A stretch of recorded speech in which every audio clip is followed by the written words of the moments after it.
आता जे काय सक्सेस झालेलं आहे साहेबांनी मगाही सांगितलं, काल पण सांगितलं की आम्ही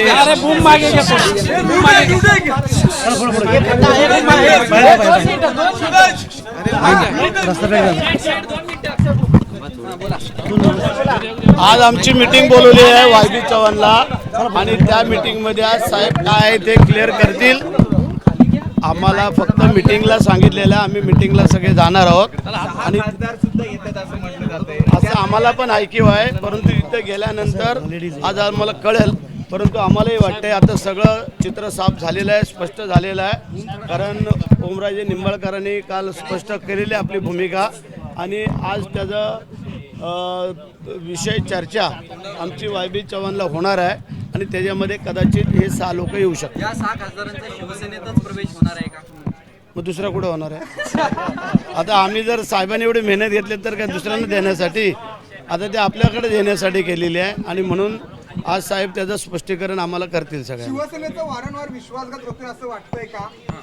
नाशिकमध्ये नाही तसं आम्ही नाही बोलणार. आता त्याची चौकशी किंवा त्याची तहकीकात स्वतः साहेब करतील, वस्तुस्थिती का असं झालं किंवा काय, आणि त्याच्यामुळे साहेबच त्याचा खुलासा करतील असं मला युती धर्म पाळला नाही का तुमच्या बाबतीत नाशिकला?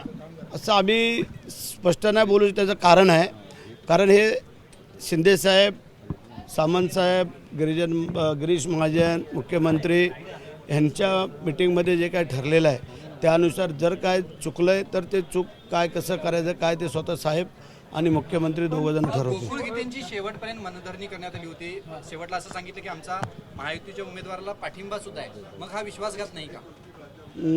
तसं तर वाटतंय, परंतु आता त्याच्यामध्ये जे काय पूर्ण हे आहे ते आमचे उदय सामंत आणि गिरीश महाजन हे दोघं जास्त सांगू शकतात. कारण तेच जास्त पाठपुरावा करत होते आणि सगळं झालेलं पण होतं. एवन त्यांनी सगळ्यांनी स्वतः गोकुळ गीतेनी पण आपलं स्टेटमेंट दिलं होतं की दराडेंना मतदान करावं असं सांगितलं होतं. हे आम्ही ऐकलं. भाजपने तुमचा उमेदवार पाडला का? मग आता कोणी पाडला काय पाडला ते साहेबांना विचारा, साहेब सांगतील. ऑपरेशन टायगर यशस्वी झालंय. ऑपरेशन रायगड कधी होणार आहे? ते पण साहेबांना विचारा, कारण ते मुख्यमंत्री आणि दोन्ही उपमुख्यमंत्री ठरवणार आहेत. तटकरेंना संधी दिली या विधान परिषदेच्या दिली निवडणुकीत. मग आमच्या एकनाथ शिंदे साहेबांनी सांगितलं अन्याय ते होतोय का पालकमंत्री पदाच्या बाबतीत? आता नाही व्हायला पाहिजे असं आम्हाला वाटतंय.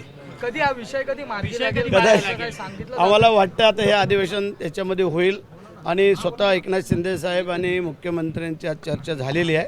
कदाचित त्याच्यावरती आज फायनल निर्णय करतील. पडळकर म्हणतात की तुमचे मंत्री प्रताप सरनाईक कार्यक्षम आहेत, परिवहन मंत्री भ्रष्टाचाराच्या आरोपांना त्यांनी केले. कार्यक्षम आहेत का कार्यक्षम का कार्यक्षम ते आता पडळकरला कसं माहिती पडलं काय माहिती नाही, परंतु आम्हाला वाटतंय कार्यक्षम दिसत आहेत. कारण चांगलं काम करतायत. सगळ्या बाबतीमध्ये जर आज पाहिलं तर चांगलं काम प्रताप सरनाईकांचं आम्हाला दिसतंय. प्रताप सरनाईक म्हणतात की नाशिकमध्ये दगाफटका झालेला आहे म्हणून. मग तुम्हाला ठीक दगाफटका आहे, वाटत नाही का? हा दगाफटका झालेला आहे सगळा आहे, परंतु ह्याचा निर्णय शिंदे साहेब आणि मुख्यमंत्री देवेंद्रजी फडणवीस साहेब घेतील. एबीपी माझा, उघडा डोळे बघा नीट.